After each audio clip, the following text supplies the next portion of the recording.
புதுச்சேரியில் விஜய் சந்திப்பு கூட்டம் நடைபெற இருக்கக்கூடிய நிலையில் கூட்டத்திற்கு வந்த சிவகங்கையைச் சேர்ந்த ஒரு நபர் கை துப்பாக்கியுடன் வந்ததால் பரபரப்பு ஏற்பட்டிருக்கிறது. விவரங்களை தர இருக்கிறார் செய்தியாளர் ஜெரி. விவரங்களை வழங்கலாம். வணக்கம். இன்று புதுச்சேரியில தமிழக வெற்றி கழக தலைவர் கலந்து கொள்ளும் பொதுக்கூட்டம் இன்னும் சற்று நேரத்துல நடைபெற இருக்கிறது.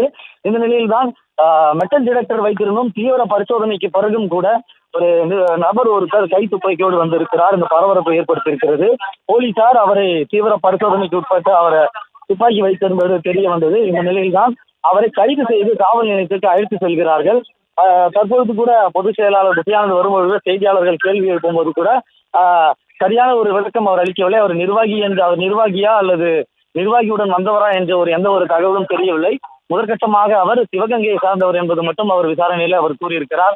மேற்கொண்டு அவர் இந்த துப்பாக்கிக்கான லைசன்ஸ் வைத்திருக்கிறாரா என்ற ஒரு கேள்வியும் எழுந்திருக்கிறது. போலீசார் லைசன்ஸ் கேட்ட பொழுது கூட லைசன்ஸ் வைத்திருக்கிறேன், எனக்கு சில கால அவகாசம் கொடுங்கள், நான் கொடுக்கிறேன் என்று அவர் பதிலளித்திருந்தார். இந்நிலையில்தான் சரியான விளக்கம் அளிக்காமல் இங்கிருந்து புறப்பட முடியாது, நீங்கள் காவல் நிலையத்துக்கு வந்து உங்களுடைய லைசன்ஸை காண்பித்து விட்டு நீங்கள் செல்லுமாறு அவர் போலீசார் அறிவுறுத்தியிருந்தார். இதன் அடிப்படையில் தான் போலீசார் அவரை கைது செய்து காவல் நிலையத்துக்கு அழைத்து செல்கிறார்கள்.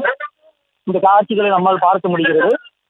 அவர் கை துப்பாக்கி அவர் வைத்திருக்கிறதுக்கான காரணம் என்ன, நீங்கள் எதற்காக இங்க கை துப்பாக்கி கொண்டு வந்தீர்கள் என்று கேட்டிருந்தார். அதற்கு தன்னுடைய சொந்த பாதுகாப்பிற்காக நான் கை துப்பாக்கி கொண்டு வந்தேன் என்று அவர் விளக்கம் அளித்திருந்தார். இந்த நிலையில் தான் லைசன்ஸை கேட்டும் இங்க வந்ததற்கான நோக்கம் என்ன, இவர் யாருடன் வந்திருந்தார், யாருக்கான பாதுகாப்புக்காக இவர் வந்திருந்தார் என்ற கூடுதல் தகவல்களுக்காக அவர் விசாரிப்பதற்காக அவரை காவல் நிலையத்துக்கு அழைத்து சென்றிருக்கிறார்கள். இருப்பினும் கூட அவர் யாருடனும் அவர் தொலைபேசியில் தொடர்பு கொண்டு அவர் தகவல்களை கேட்டு அளித்து வருகிறார். எனவே யார் தொலைபேசியில் அவர் லைன் இருக்கிறார் என்பது போன்ற விவரங்களையும் கேட்டு வருகிறார்கள்.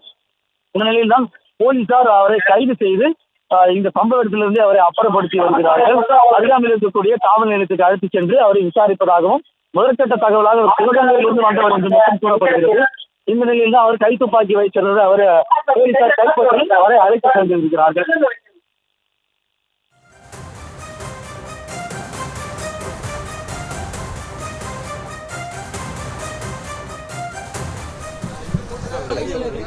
லைசன்ஸ் எல்லாம் இருக்கு சார், இருக்கு.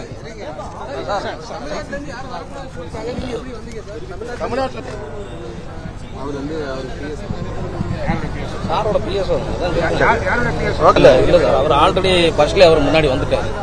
நான் அந்த டீமோட தான் நான் வரேன்.